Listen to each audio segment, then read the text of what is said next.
Hi, I'm John and welcome to the Jigsaw Puzzler. Today's puzzle is a 1500 piece Colorluxe puzzle produced by Crazy Art for Kmart Australia and New Zealand. It depicts a scene. The title of the puzzle is called Quaint Cafe on a Sunny Side Street, Venice, Italy. Quite a mouthful, but it is, as described, a beautiful street scene from Venice. I've often wondered how many jigsaw puzzles out there must be of the city of Venice. They seem to be all sorts of variations and endless numbers of puzzles about Venice. This is a beautiful puzzle, a really pretty picture, and I'd like to take you through how I did it, a bit about the quality and some unusual features of this particular puzzle. Now, it's a bit larger than my normal 1000-piece puzzles. I've done a couple of 1500-piece puzzles on this channel before.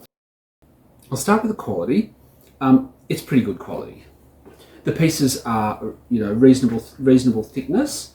It is quite glossy, so the lights are quite shiny on it, and it is a reasonably loose fit. I can sort of just pick it up, but that will completely collapse. I think if I tried to get it all up off the table at once. I did try that earlier and dropped the whole corner, the upper corner of it, and had to reconstruct that. So it is a fairly loose fit.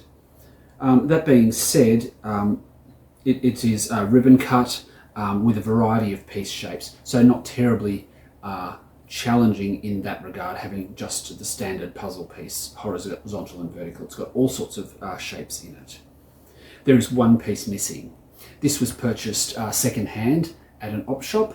It was a gift of my puzzle partner, and just shout out to my puzzle partner who has joined our channel, and some of her friends too, I think, who might be watching. So g'day from me.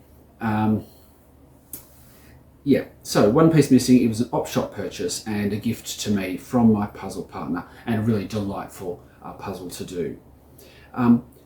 On the box, now I didn't notice this when I first saw the puzzle when it was given to me. That was given to me a couple of months ago. But on picking this up and opening it, I discovered that it says on the box, Colour-sort system. And on the back, there is this coloured panel here with 5 blocks of colour on it. Purple, orange, sort of yellowy colour, blue and green. And that is a picture of the back of the puzzle. The whole puzzle is color-coded on the reverse side. I am going to lose this when I put it down. It is completely color-coded, so you can color sort the pieces and do whole chunks at once if you would like to. I've done a puzzle that has got numbers on the back of it so that you can sort different sections, but I've never seen one that is color-coded like this on the back. Now, I'm sure some people will say, is this cheating? Well, I don't know. It's a bit hard to say, because cheating assumes that there are standard rules for doing a jigsaw puzzle. And as far as I know, the only rule for doing a jigsaw puzzle is putting the pieces together to make the picture. How you make that happen is really up to you. We choose the pictures. As puzzlers, we often choose the pictures based on what we would enjoy to do or what we would find challenging to do.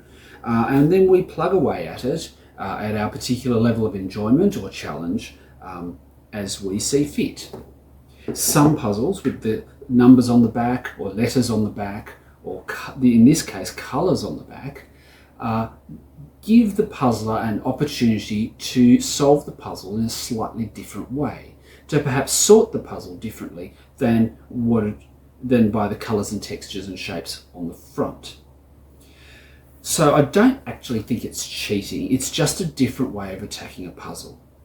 To be honest, if you're the kind of person who likes to do puzzles with smaller numbers of pieces, 500 pieces, and find larger puzzles a bit daunting, having the color code in this case on the back, I think would be a real help to you. You would feel like it was achievable, that you could break the puzzle down into certain sections and you know that all of those pieces went together. The colours are in different size quantities, so this yellow section here is quite small compared to the orange one around it. So 5 different section sizes, but that being said, it would break up and all the pieces in that section would belong together. One problem I think would be is if you can't really do it from the back. You probably could piece it together from the back in the coloured sections, but I think this is such a loose fit, as you've seen here, that I've made this whole corner collapse. Such a loose fit that turning it over would be a problem, and you'd simply have to turn it over piece by piece, I think, or very small sections at a time. So, I don't think it's cheating. It's just another way of solving the puzzle. However, I was determined to not use the colour code to complete this puzzle. And I found the colour coding on the back to be very distracting. A couple of the colours, like the yellow that this collapsed section has here, is very, very similar. In fact, yeah, very similar to the yellow that's used on this building here. Now, on the back, it's a flat colour, obviously, and on the front here, it's got colours and shades and textures and little lines and bits of other things on it. But I did find it to be a bit of a distraction. When you've got the back of the puzzle all one colour, whether it's that kind of bluish green colour that Ravensburgers use sometimes, or white, or the sort of brown cardboard colour, it doesn't really matter. You know that the piece is this way or that way. With this one, you had to look carefully to make sure that when I puzzle sorted, that I had all the pieces turned up the right way. So I didn't mind it. I think it would be useful for some people. I was determined not to use it, but it was immensely distracting and always playing in the back of my head as I was starting to do it, because it's a reasonably challenging puzzle. Just turn it over. Just sort them by the backs. Just do it. And I didn't really want to do that. I wanted to do it all from the front like I would do a regular puzzle. That being said, the colour coding on the back, I'm not sure, is a big help with a picture like this. And that's because it's colour coded on the front. You have sections of bold colours here on the front. And that's actually how I ended up doing this puzzle. You have a mottled, a sort of stipple effect orange section here. You have a pinky orange section here with stripes on it for the awning. You have this another orange section in the middle. You have this yellow building here and a pale yellow one next to it. You've got these pink awnings with the red fronts, and two of them have got scalloped edges. There's this sort of golden brown awning on this side here. There's the sky, of course, with some section with clouds and some just plain blue. You've got the very dark blue of these windows, or the shutters up the back here, and then a few along here. This section down here, the shadow on the street, is quite purple. The street itself, you can see the paving. It's the only real section of white. A few clouds, they look quite different. This is a greyish white. You've got this stone section here. The bit largest section of green is this window, and then you've got a bit in here which is quite brown, and then all you've got in terms of details, like fine details, is this bank of shop fronts here in the front. There are 2 long flower pots with flowers in them, different colours, and a smaller one further along. So there are enough colours and textures on the front of the puzzle that I don't think you really need to sort it from the back. Had it been another one of the puzzles in the series, for example, they've got one here all of pots of flowers, that you might feel like you need to colour sort because there is so much green all over that puzzle. The hot air balloons, again, all of the bright colours there might drive you mental. So colour sorting from the back might be useful. But this one, the street scene here, I think there's enough blocks of colour on the front not to really need the colour on the back. Okay, so we looked at the quality, we looked at the unusual feature of the Colour-sort system, and now a little bit of a tour around the picture. Well, it is a street scene. We have this paved stone street here. We have shop fronts, a large cafe in the middle, and this looks like designer handbags or something rather like that, and then other shops further along, and what are probably residences in these beautiful, brightly coloured buildings above the shops. This one has a large balcony with flowers in flower pots, flower boxes on the edge of it, and a couple of other smaller balconies. There is an overhanging street light and some smaller street lights here, and then the wall sconces outside the cafe here. It's tables and chairs, and a couple walking down the street with their backs to us, walking away.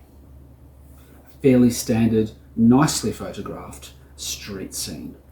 It's not blurry in any part. It's quite a clear image and lots and lots of variations of colour and texture. Alright, so how did I tackle this puzzle? Well, I did pull out the edge pieces first. I just felt that I needed to know what the scale of this was and the perimeter that I was working with. Then I thought, well, I'll pick out some colours. I'll do this by colour and texture. So I went with white first. There is not a lot of white on this puzzle. I did this bank of textured stone wall here and the street. And then I just moved colour by colour around the puzzle. I did the orangey pink of this awning. I did the pinks of those awnings. I did the orange here. I pulled out all the orange pieces and put that together and that. I pulled out all the yellow. I pulled out the purple colours and did the shadow down here.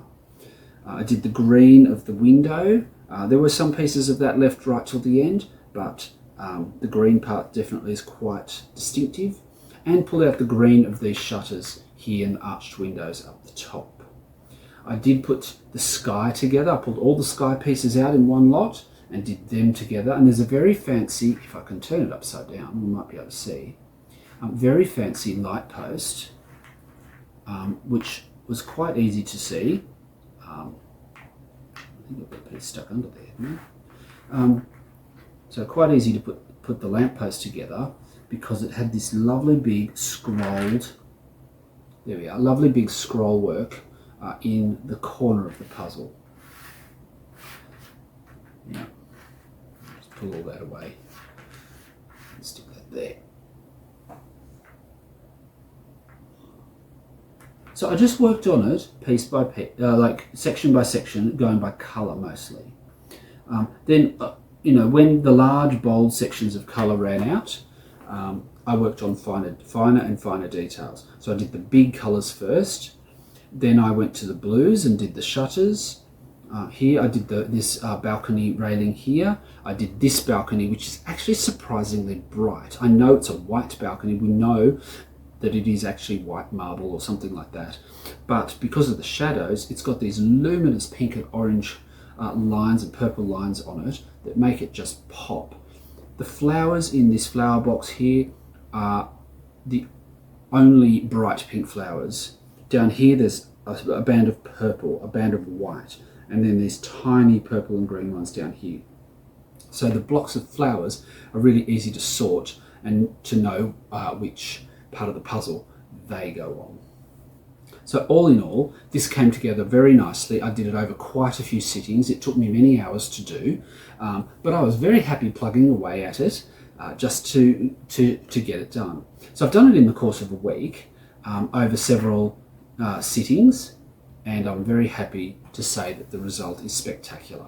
I'm disappointed about the missing piece, of course. I have searched high and low for it just in case I dropped it somewhere, but that's what you get with second-hand op-shop puzzles sometimes, and having only one piece missing, that's not too bad. I've seen people's Facebook posts with, like 10, 12, 15, sometimes up to a third of the puzzle missing, and you think, well, what's the point of donating that? Anyhow, so I'm going to have a time lapse. If you'd like to click like and subscribe and share my channel with your puzzling friends, that would be fantastic. So we'll have the time lapse, and thank you for watching.